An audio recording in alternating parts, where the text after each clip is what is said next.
Thank you to Steve, to Christina and to Steve for joining us today for this first time, I think, ever that we've had such a big panel, which I think is indicative, and also with the large number of people joining us, of how passionately people feel about observations. Can I just go to Steve, to Christina and Steve, Tolk, Nicolau, Hirschhorn.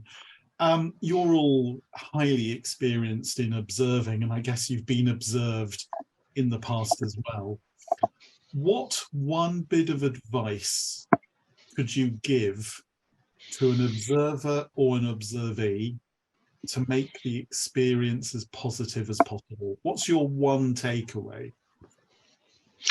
So I guess it's Tolk first, right? Before I answer your question, I'm going to say the reason that we have so many people wanting to join this session, either in the audience or as panelists, is because we all know the value of a Neil Harris session, right? That's why we're all here. That's absolutely why we're all here. But I'm not going to make your head swell too much. Let me answer your question. I would say the best advice I can give to everyone involved in the observation is calm down, relax, take it easy, go gently, and look for a positive outcome from this. You know, I think one of the things you talked about, high stakes, Neil, and I think in some schools, definitely some schools that I've worked in the past, there's a culture of really high stakes in observations, and it really shouldn't be there. You know, teachers should not be thinking, I'm going to get sacked because of my observation. I'm going to get shouted at because of my observation. I'm going to get marked low and told there's room for improvements, as I think Shahina pointed out earlier. Like, you know, this culture of high stakes observations is quite destructive, I think, really. So I think I would say to everybody, calm down, relax. It's just an observation and it's a positive experience. That would be my advice to everyone. Thanks, Steve. Christina. Yeah, I mean, I completely agree. I think something that we fail to, both as teachers and as teacher trainers, something we fail to remember is that observation should not only be about, it's not supervision. Like you mentioned, I really like that expression, developmental visit. It doesn't mean that you're out looking for blood. On the contrary, this observation talk that you have, it can be, you know what, instead of looking at what you don't do, why don't you tell me the things, why don't I look at the things you can do really well, and let's build on that, and you will give, maybe based on what I've seen, you can even give like a TD, a teacher development session for later on. So let's flip a little bit we have to flip this on the head. Instead of going for, we are looking for what's wrong, no, we're not there for that. We have to step away from this model of supervision, which is, you know, directive, or even alternative. We have to go with non-directive. I know it's time consuming, but this pre-lesson conversation is very important. And something that I think teachers might not realize, and even teacher trainers might not realize, I think the opposite is actually the real work is on the teacher trainer, on the person observing, because it is on them to be able to lead the post-lesson conversation in a way that is developmentally sound. It is on us that we need to learn how to do this in the correct way.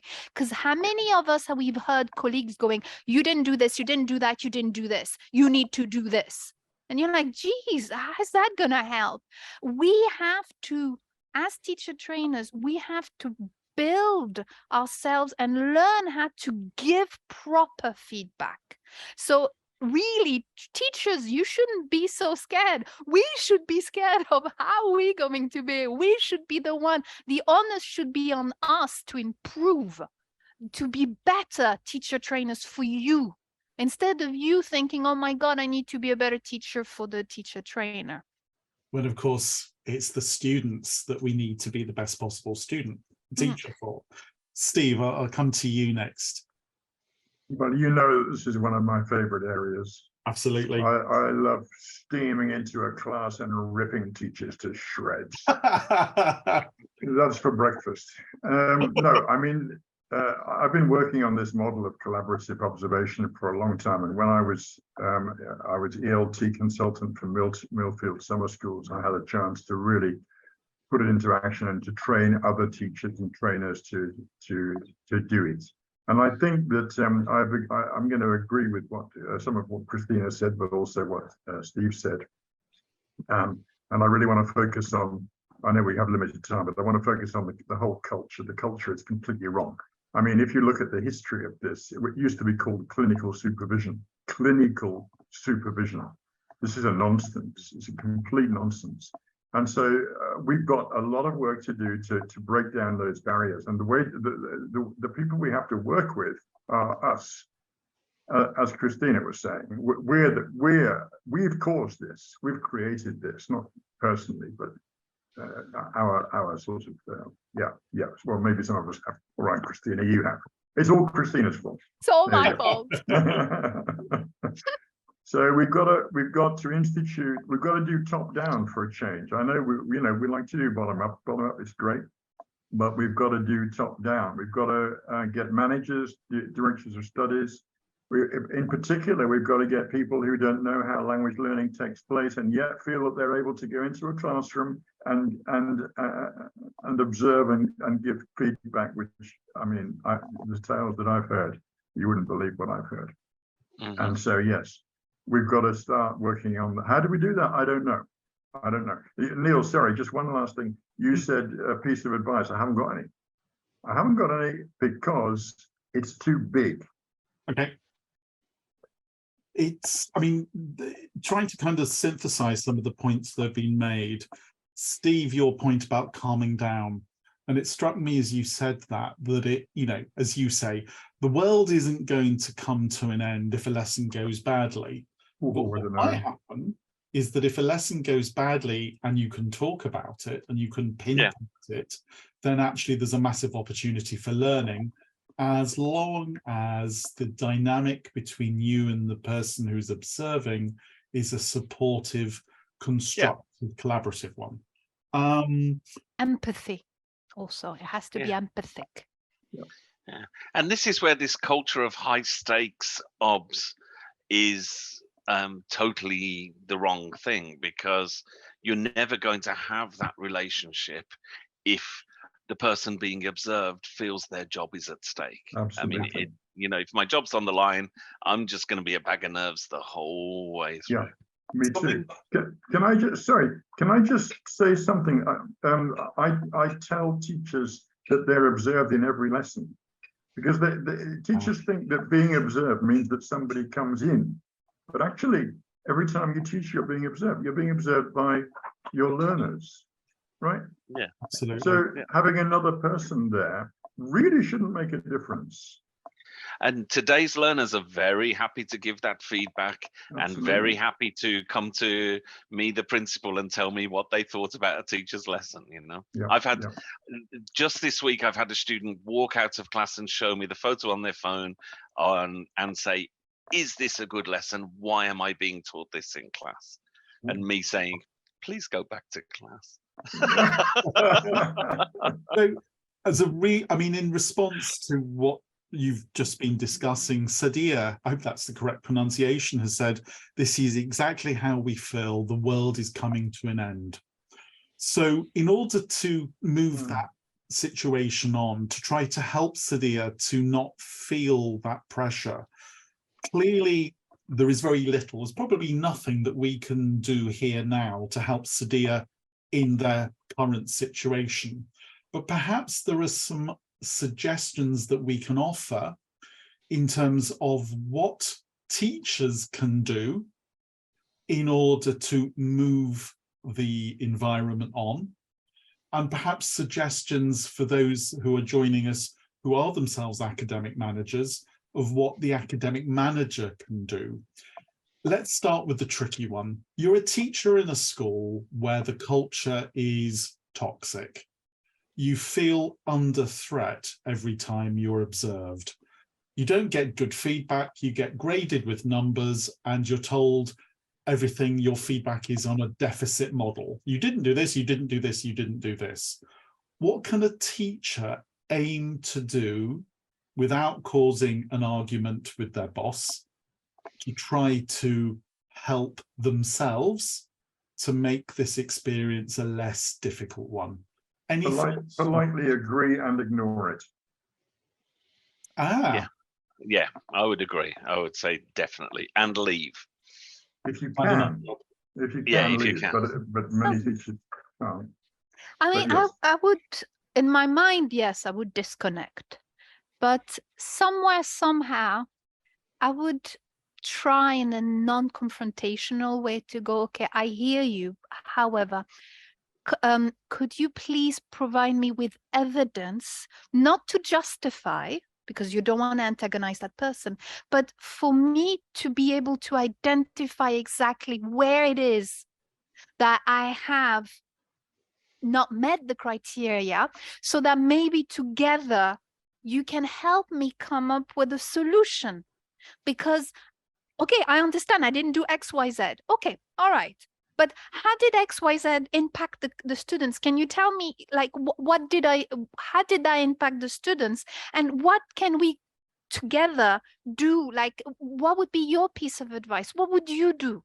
Tell me so that I can take on. I think you're asking for a kind of rational, logical, and intelligent response. And my guess is that the person who is conducting this feedback is neither rational nor intelligent. So I would say no. It struck me while I was listening that, you know, it's very easy, isn't it? And we've got a lot of comments in chat about how this might be performance-related pay. I mean, what a horrible situation to be in. But I think most teachers join the industry because they want to help their students.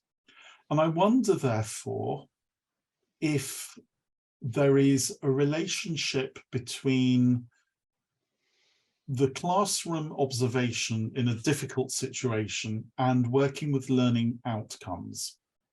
Because if you can evidence that your students are learning what from your teaching, does that provide an evidence base that the learning has been effective? Now, this is long term, isn't it? Because you don't come out of a class saying my students today have learned X. All you can do is say that certain things happened. So you're talking about a very long, and you're also talking about quite complex testing structures, I'm I not would say. sure that I agree, Steve, to be honest. Oh my God. Sorry. How dare you? There we go. Let me try. Simple learning techniques. Getting students to do an infographic to show what they have taken from a previous lesson.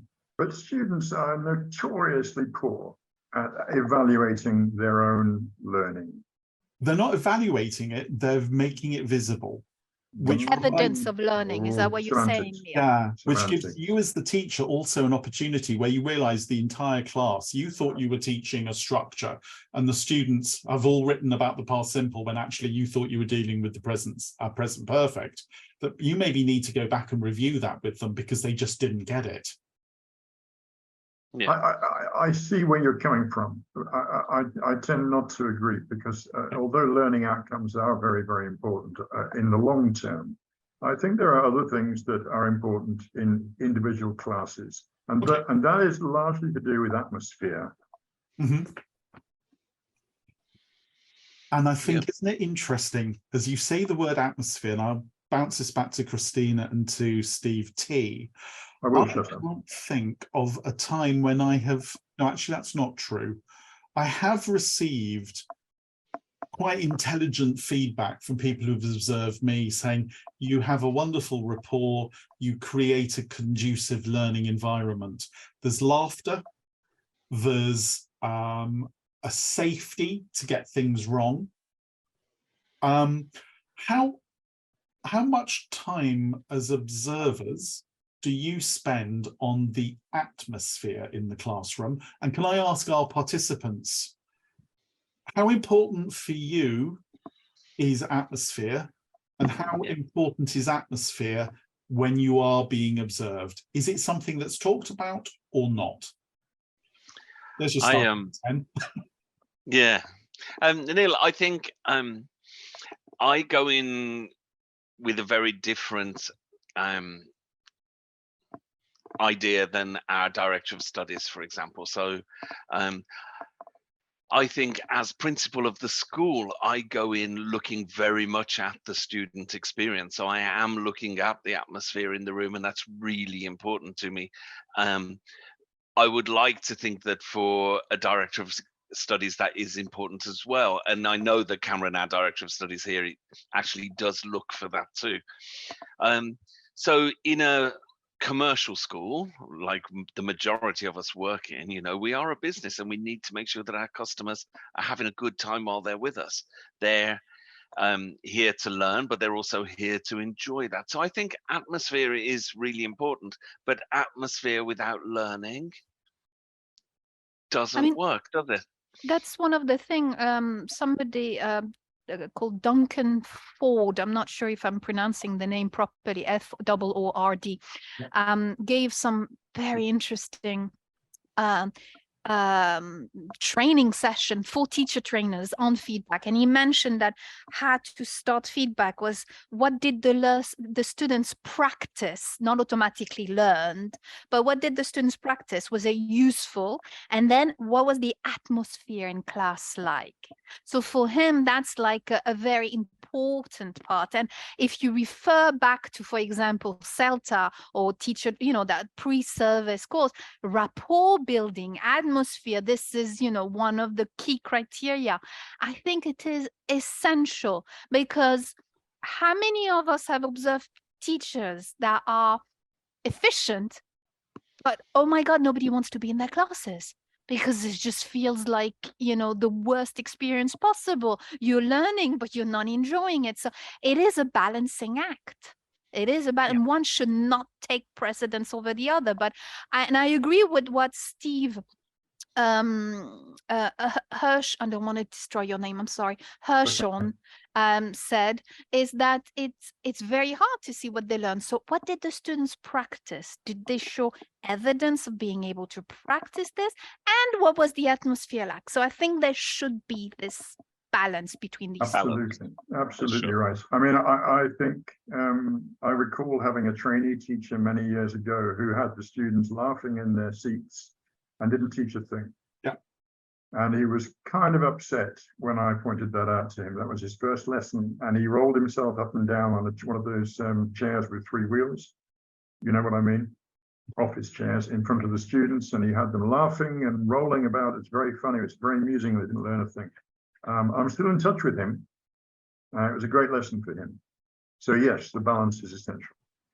Definitely. I know, Steve, Christina and I worked in the same school for quite some time, and I'm sure Christina will know the 2 teachers that I'm talking about. One was at the end of the 5-week period, both of them, students wanted to stay with them, and one of them wanted to stay with that one group, wanted to stay with their teacher because they always had fun and it was great, but their results were terrible, their progress was terrible. And the other teacher, they were bored and they hated it, but they knew that they had to stay in that class because that was where you advanced. And actually the middle ground is what we want, isn't it? I mean, that's perfection. It's balancing. And I know that Christina knows who those 2 teachers are. So, no tattletale telling, but yes.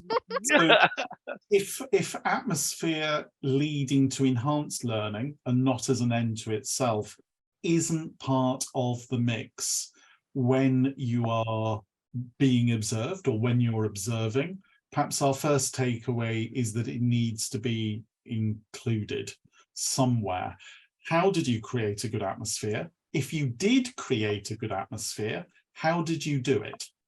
Because I think certainly for early stage teachers, quite occasionally you'll get something fantastic happening. You say, well, how did you do that? And then the teacher says, well, I don't know, which makes it quite difficult to recreate it again. So, you know, and that's one of those great moments when a good observer can ask questions to kind of tease it out, to enable it to be replicated meaningfully. Steve, you got your hand up. Just atmosphere as an end in itself, and atmosphere as the only thing you're going to observe in that lesson. No. There absolutely will be moments where you're going into a classroom just to observe the atmosphere, because that has been reported to you as an issue there. So sometimes you'll know that you don't need to look at the rest because the results speak for themselves. Okay. But you will need to go in and have a look, because, you know, you see the results on paper and the students are all doing really well, but you just hear them grumbling about being in that teacher's class, and that's where you're going to go and look at atmosphere, isn't it? And I think can I just pop in there? Because yeah, please. Answering your question in a kind of fairly direct way, actually, I would suggest that anybody interested in this reads Carl Rogers' Freedom to Learn, because he has some, well, just read it. Just read it. It's great stuff. He's I like talking the about title what already. Yeah. He's talking Just about took notes, what we're talking about. Yeah. Fab. Thank you, Steve. Thank you. Neil, I have a question for you. Mm-hmm. In looking at the post observation, post visit moments, like, so the after, the other piece of bread on the sandwich, I'm not sure if it's the bottom or the top of the bun. I guess it's the top of the bun, right? Depends which way you packed it in your Tupperware. It's got sesame seeds on, right? So so as teachers, for example, we limit the feedback that we give to our students on something like writing, for example, because we know that there are 20 different errors in this piece, but they're not going to be able to work on all of them. My question for you, Sir Neil Harris of Glamorgan, would be how many pieces of advice do you feel, or how many pieces of feedback do you feel a teacher can cope with post observation? And I need a number. Oh gosh. I was so looking forward to answering that question until you slipped and I need that number. We know you, Neil. Doesn't it depend on the teacher? And doesn't it depend on the teacher and their receptiveness? I don't think it may well do. I mean, I've given feedback to one piece of feedback and had, you know, a teacher in tears. I'm going back a long way. I've changed I don't strike them with a rod anymore. I've stopped doing that. That's the problem, Steve. We told you to continue, but you don't want to listen. I think Steve, in kind of customary, got straight to the point and gave the answer.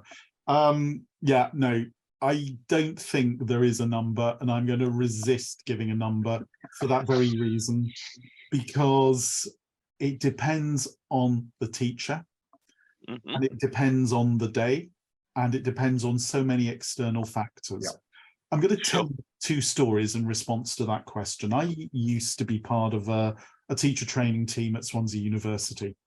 And, you know, if I say so myself, it was a really good CELT centre. And I'm not saying that, you know, CELT is the be all and end all. It's just one way of doing it that's common in around the world, but loads of fantastic teachers go nowhere near CELT and don't need to. No. It was a good teacher training centre, and a colleague and I were famous for our post-lesson discussion, always going on for like 40, 50 minutes. And we had one colleague who always seemed to finish in about 15. And we were like, did she not care? Is she not interested? And then we realized that we were asking completely the wrong question, because the trainee teachers in that group absolutely loved her feedback. Not because she was telling them lovely stuff, but because she could get straight to the point and deliver what they needed to hear at the point when they needed to hear it, without muddying it with lots of other stuff. So I think in terms of the magic number, it's N, where N is the number of points that will enable that teacher to leave feeling, back to Christina's point, built up, but with incisive understanding of what they did well, combined with some constructive feed forward, so any issues they have can be addressed on an ongoing supportive basis without destroying them. Yeah, I think it's super important. Yeah. Sorry. We're talking about atmosphere in the class, but atmosphere in this, what we're calling post-lesson session, exactly. I would call feedback. That's also extremely important, isn't it? The atmosphere that you create. And I think it is going to be you, the observer, who's going to create that atmosphere. I think it's on, the onus is on you, on us, to create an atmosphere which is conducive to real communication and is not going to have people wandering off in tears. Yes. Yeah, that's the whole thing. We have to be doing the work here. How many of us have seen those trainees being destroyed, those teachers being destroyed because of what they received, even though the lesson were decent enough? So it's and this is also something that I wanted to take up. Neil, you mentioned, for example, peer feedback, allowing for peer feedback, and I think we should also allow training of peer, of like giving training to teachers on how to give feedback. Absolutely. Because otherwise peer feedback is not going to be of any use. And I know that, for example, the part of the world where I'm in, and in general also research has shown that people don't really listen, whether as students or, as students, they don't really listen to their peers because they think they don't have the same power as a teacher. So that's also something you need to build as a manager, as a DOS, as a director of study. You need to build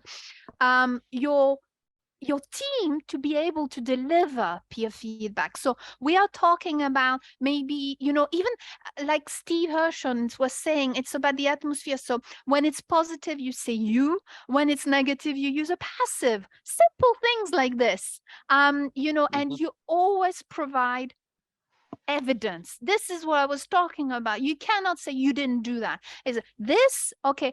These students couldn't do the activity in that stage. What will we do? What can you do next time so that this will be improved? So it's all about creating these positive things and allowing the peers to do the same thing. I would just I like that you say training peers to give good feedback. I think one of the things that we often forget as we promote a senior teacher or a good teacher to an ADOS role or to a DOS role is part of the training to be good at that job is training on observation skill. A good teacher doesn't necessarily step into a different office on the following Monday and become a great observer, a great director of studies, great ADOS. So there is a need to give training on not just as a business or as a school, how do we observe, but general, what are observations all about? How do you do them? A lot of ADOSs or DOSs are not teacher trainers. They haven't sat in on 20 CELT courses and seen the power of the power of bad feedback versus the power of good feedback. Exactly. They've received, but they haven't given. So I think giving our new managers training is super important as well. Could we talk then, and perhaps, and Christina, thank you for kind of moving the conversation on in a way which I think is really important, because one of the central points about the video was that if we want to create a culture where observation becomes the classroom visit, and the classroom visit can be any number of people or a video camera coming in to watch, can we let's move the conversation away from the expert coming in to how we can, with our colleagues who are with us today, to think about what can they do, some simple suggestions for maximizing the value of either a peer coming in, and Christina, you've talked about training so that peers know what to look for, how to look for it, and how to give the feedback. But perhaps also, if you're in a school where everyone's working all the time and peer observation's difficult to avoid, difficult to arrange, what are the alternatives? Steve, can I come to you first on this one? Have you any kind of practical solutions, if that's the word? What can teachers do to get good feedback where the feedback from the expert isn't really going down very well? How can they supplement that with other forms of observation? Which Steve are you talking to? Steve H. Okay, that's moi. Et toi? Okay. Bien sûr que c'est toi. Merci beaucoup. Right, you always throw these very difficult questions out, so thanks for that. What can you do? You're asking really what you can do if you're not happy with the feedback that you're getting. What else can you do? Or even if you are happy with the feedback, what other options are there? What other options? Yeah. Other options are, well, as Christina said, of course, peer work is great. I once tried to set up a remote observation system. Of course, technology has moved along now, and we could really do that now for teachers who were exactly in that position, so that you'd have two cameras in the classroom, one looking at students and one looking at the teacher, and they would package that up and send it to me or whoever for some advice, if you want. And that would be a viable solution, I think, but it's not one, I suppose, that is open to just to anybody. So what do? Invite a stranger in, invite a friend in, invite a peer in. I don't know, it's difficult, isn't it? As I've said right at the beginning, I think the onus is on it's on us, on our seniors, if you want, to start to try and change the culture. And how we do that, I don't know, perhaps through magazines like Pilgrims or something, to try and reach DOSes and managers and educate them and help them, because they're probably doing the best they can, many of them. Some of them aren't, some of them don't care, but If I might add something that Neil mentioned in his video was the fact that managers or DOSes should welcome being observed.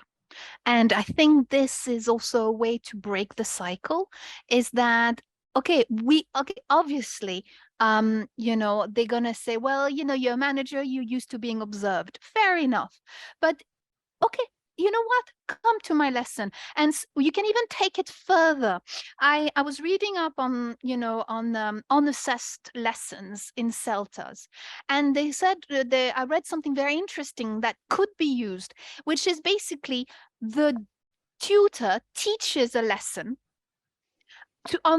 as a demo, and then the candidates, the CELT candidates, teach the same lesson as an unassessed, so that they can see the difference and they can see a little bit what happened. Now, this might be an idea.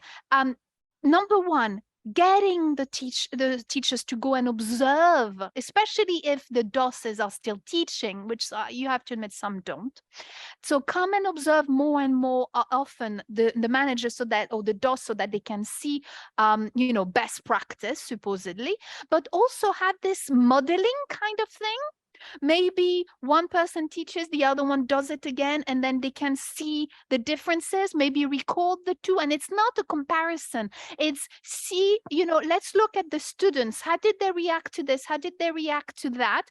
Well, what can one do? What can we do for the future? Let's not dwell on the past. What can we do for the future? So those are two aspects that I think could help also. In this silence that's just occurring here, I notice I'd like to pop in a bombshell. and that is that we don't know what we're doing. We don't know how language learning actually takes place, never mind language acquisition. So if you and I watch the same lesson, you can be very sure that we're going to have different ideas, different points, different, and so on. So this is my bottom line, really. This is the bottom line, because we don't know how it works, and therefore we have no business going in and laying down the law. And that's the fundamental reason why I developed this idea of collaborative observation and feedback, which is really a process which works with all the stakeholders are in one way or another involved with this. And we have to decide together, do you think that worked? What did you think the students thought? Did you think, did they think it worked? How did it work? Why did it work? What's the long-term view on that, do you think? Steve, what do you think about a bit of a tag teaching? Do you think that could develop a little bit more collaborative thing? I don't like it. I'm sorry, I don't like it. Neil will tell you that I'm a bit direct sometimes, which I apologize. No, on the contrary, that's why I'm asking, because I haven't done it a lot. So I'm wondering, what do you think? I don't like anything which encourages teachers, whether new trainee teachers or old hands, to copy somebody else or to model somebody else. I don't like it. It doesn't sit well with me. I want you to develop your own teaching personality, and you're going to do that with your students, and possibly with me as an observer. I don't know, but basically with your students. Yeah. It's interesting, isn't it, that kind of, you know, we've talked a lot about CELT, and therefore we've framed quite a lot of this around the idea of the pre-service or the early career teacher. But I know that we've got a lot of people with us today who have many years of experience in the classroom. I think I'd probably agree with Steve H. that, you know, it's absolutely essential. And I say this on day one, please, please, please do not see me as the model that I want you to copy. Exactly. I really don't want that. You're all going to be teachers in your own right. Don't try and be mini-me's. I want you to be big U's. But I do remember reading something from Scott Thornbury about team teaching. Mm-hmm. And I wonder, not just within the context of early career in pre-service, but also in terms of, you know, people who've been teaching 5, 10, 20 odd years. Perhaps if I can go to Steve T and then come back to Steve H and Christina. Do you think there's any value? Because if we're talking about the observation as being a way of helping us to develop professionally, is there a role in for team teaching, which I think is different from tag teaching? And, you know, I think that's what I meant. Team teaching, as in you teach one part, I teach another part. Maybe I used the wrong term. Okay, Steve T. I think I think it depends on intent, right? And so I agree with both you, Neil, and Steve, really. So Steve's point about, you know, I want teachers to develop their own teaching personality, and this is absolutely it. But I think whether it's team teaching, so we're seeing other people teaching the same group of students and getting things out of them in different ways, or whether it's peer teaching, where peer observation, where we're seeing another teacher teaching a different group of students and getting something out of them in the same way. I think it's very similar in that, as long as the intent is not look at this person and teach like they do, and the intent is look at this person, consider what they're doing and consider the outcomes of what they're doing, and reflect on how that can inform your teaching and your teaching practice and personality, then I think it's great. But I think if we're doing that, you're struggling with this class, what I'm going to do is put this more experienced teacher in, and you're going to do a day on, day off kind of thing. So you get to observe that teacher with your group. That smacks a little bit of be more like them, which is not necessarily what I would want from it. So for me, team teaching, tag teaching, peer observation, it all needs to be framed in that intent of how can this inform your teaching and your personality? Does that make sense? Yeah, Completely. It's about creating, we talk about creating the right atmosphere in the classroom, but what about creating the right atmosphere in the teaching center? It's all about that non-directive, collaborative kind of help with each other. It's like, you know, that's why I was saying at the beginning, don't go in just to look at the bad things, look, you know, maybe go in just to look at the good things. And we should change the mind frame of the whole observation and the whole supervision that is the whole thing. What about going in to just look? I mean, not in terms of what's good and what's bad, but just go in and look. You know, not have in your mind that you're going to look for good things or bad things, but just Do you mean like a diagnostic or just? No, I mean, my view of all of this is very much more relaxed than perhaps it should be. And I like the idea of the snapshot popping in. I think teachers should become used to people popping in and out. When I was doing the ELT consultancy at Millfield, we had an open door policy. Literally, teachers had to leave their doors open. Now, there were some objections to begin with, but then they found that people could wander in and have a look. And actually, you know, this whole idea of not disturbing the lesson, it's all nonsense. You go in as an observer, whatever your position, you sit down somewhere, you chat to a student, you take part in the lesson, you become part of the organic nature of the thing. And then it's less clinical supervision and more, I'm here to, you know, to take part, to help, to whatever. And afterwards we can talk about it. Did I have an effect on the class? Was it a good effect? Was it a bad effect? Was it negative? I don't know.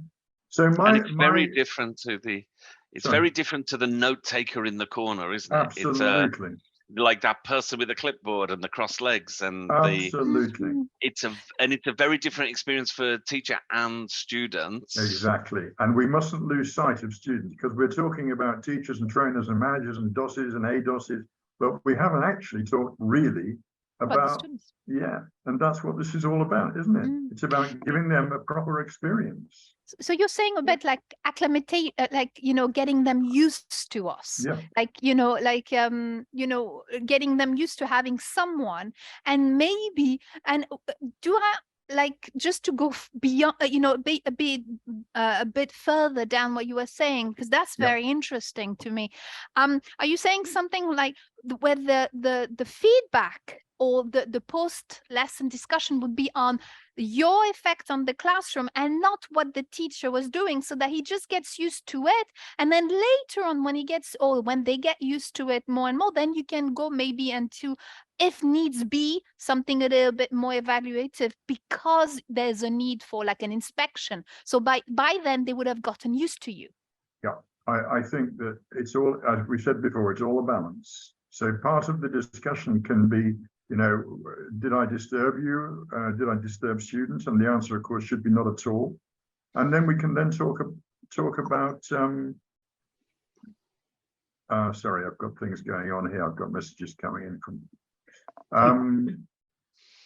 I think I lost my thread. Go ahead. Sorry. Did I disturb you? Did I disturb the students? No. Yeah. I was going to say, it's really nice to then, you know, I'm just going to go in and be part of your lesson. I'm going to drop in and be part of your lesson, as opposed to I'm going to be observing you and be part of the classroom. Because then, you know, we know that when we observe, the students are on their best behavior. We know that the teacher is a bag of nerves. We know that it just causes stress in both ends. But actually being an active part, and then having that lovely post class or post session feedback and saying, you know, I really enjoyed what you did there. I thought that was great. What about the oh, there's a dog, look, it looks fabulous. Hello, what's your name? And also having that moment where you can say, you know, that was a bit odd, wasn't it? Their reaction to that question that you asked, or that activity. Why do you think their reaction was like that? So it actually becoming far more organic and taking away the clipboard and the paper, and being observation as being involved in the lesson. I really do quite love this concept. I know the idea that maybe they're not test run. They just, you know what? I'm going to be part of the environment. I am part of the environment. Having someone come in is not going to disrupt you. I'm just going to, and then more and more, until maybe have a couple of visits, whereby, it was great. I love your students, absolutely great. And that's it. Yeah. And that's it. I think there's a sort of, there has been historically an atmosphere of, this is my classroom, this is my altar. And we need to get rid of all that. Yeah, it's my complete kingdom. nonsense. Yes, exactly. This is where we worship. No, we don't. We don't. No, anybody's welcome to come in, pop out, whatever you want. Everything's good. Sorry, go for it. I was going to say, I think there's a whole nother session on this one, Steve. So I think there's a real sense. I'm looking at some of the comments coming in chat as well, that this idea, which is so revolutionary, but actually isn't revolutionary at all at the same time, because what happens in the classroom is ridiculously artificial in the first place. Yes. It's not a great place to learn a language, but they exist. People want to come, so we might as well do what we can with it. But if we need the money, people, come on. Well, indeed, if a class, money, if you're in a classroom because you want to use language for a purpose, then having someone walk in is about real world as you can get. Yes. And even if you're still following a structural grammatical syllabus, and someone walks in and the students are practicing their present perfect, that arrival of someone that can interject and react to and respond to and become part of actually creates an affordance for genuine language use, as well as an opportunity just to sort of, the students who get freaked the first time it happens, well, that'll happen. But at that point where the students don't get freaked when someone wanders in and sits down, actually is the point where the students are relaxed, they're comfortable. So, Steve, on behalf of gallery teachers, I'm going to absolutely suggest a follow-up session on this. Yes, please. So we can understand how it works, because I'm not sure, apart from an open door policy, which I love, I always teach with an open door because, well, actually, you get a nice breeze coming through, and it's been a bit stuffy the last few weeks. But also, there's nothing to hide. There's nothing to kind of, exactly. I'm proud of my learners. I've taught for the first time this week all week, and I just can't tell you how proud I am of what my learners achieved and what they did today, and how they. Well, as one of them said, I've never actually given a presentation that was that long in English ever before. And I was like, well, no, you did the work, not me. I just sat and helped. But anyway, this isn't about me. This is about making the classroom a safe space, which is perhaps evidenced by that person coming in. So, Steve, I'm very much going to hope that there's an invitation back so we can learn a little bit more about how that works. Yes, please. Can I be a co-panelist? I'd like to hear that. Can I just want to tell a quick story, as is my wont. I was a very young teacher at IH Hastings, just finished the course, did very, very well. Walking down the corridor to my class one day, Adrian Underhill was coming the other way. And he said, "Hello, Steve, can I come and see you tomorrow morning?" And I said, "Absolutely, of course." So I went into class, only half the class were there. So I taught my lesson, and I thought, what am I going to do tomorrow? I thought, what I'll do tomorrow is I'll get that half of the class to teach the other half of the class, right? I thought that's going to be a winner. So I walked in the class that next morning. There's Adrian Underhill sitting in the corner with a clipboard. You know what's going to happen, don't you? The other half of the class were there. Now, we were talking earlier in the chat here about how you react if things don't go right. This was the real test, because I then had to start from scratch, from zero. And every time I see Adrian these days, I think he looks at me and thinks, what was all that about? Who was that guy? Well, I can probably say this because then it won't be an accusation of kind of what's the word, publicity. Steve is in the process of writing a fascinating book on Cuisenaire rods. Probably time for a gallery teacher session on Cuisenaire rods. And I think it's fair to say, Steve, that someone with the initials AU has written the preface. They have. Adrian did write the forward. Yes, it's true. And all because of that lesson, Steve. All because of that lesson. Yeah, I don't think so. But No, I bought him a beer later on. Yeah, that helps.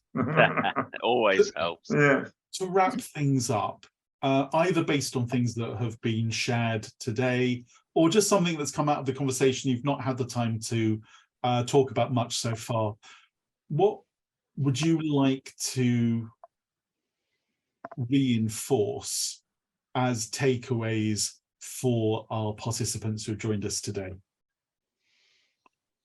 Christine, I'll start with you. Thanks. Yeah. Cheers. Cheers. Steve told me off before. Yeah, I'll be next. I think I would definitely. I think that the best piece of advice that was reflected in what both Steve's and myself were saying, and yourself, and you were saying, Neil, is that you have to just everybody, the teachers trainers, we have to just calm down when it comes to observation. And I hate to say it, but teacher trainers, DOSers, have to stop taking it as a power trip, because for some of them they do. It is a power trip, as in, I'm going to come and see you and I'm going to do. No, it's not. You're not there. You're not better. As Steve Hersham was saying, we don't know how language acquisition happens. We have some ideas. Maybe we have more control of some techniques that have been sometimes shown to work. So we're not here as a power trip, and we should really, and then this is something that we need to call the end to really inform the industry and repeat in the industry, is that stop that power trip. You're not that amazing that you should go about and say that all the time. If your name is Steve, and Christine, in which case you probably are that amazing. Oh yeah. Steve. I would say, Neil, look, I think it's very close to what Christina was saying, actually. And I think my takeaway to give to everybody would really be, think about the stakes, think about the culture that you're building.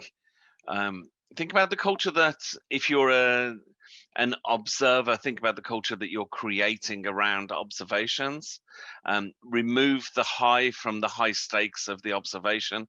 And if you're a teacher about to be observed, do what you can to remove the high stakes from your observation in your mind as well, and focus on it as a growth and development experience. If you're working for a school where your job is on the line based on that observation, please do what you can to fight that culture internally as well. Because as an industry, if we can remove the high stakes from observations, we're going to have happier schools, happier teachers, happier DOSes, and most importantly, happier students, which makes everyone better at what they're trying to do in the building, whether that's learning or teaching, right? And last but very much not least, Steve H. Well, thank you for saying that. My advice is going to be very, very practical. I was told in another life, I was in the Navy, and when I had to go and see a Commodore, somebody said to me, imagine him sitting on the lavatory. And so that's my advice. If you're that nervous, if you're so nervous, just look at the person who is about to give you feedback and visualize them sitting on the lavatory with their trousers around their ankles, and you will smile. It'll relax you. Most probably. It worked for me. I'm not sure it would relax me really, but it might make me run for the hills. Look. Only one way to follow that final comment from Steve A, and that's by saying nothing at all. Thank you all. I've really loved this energy of this bigger panel, and I've also been really grateful to be able to be part of a discussion with three experts, which the three of you are. So thank you for that.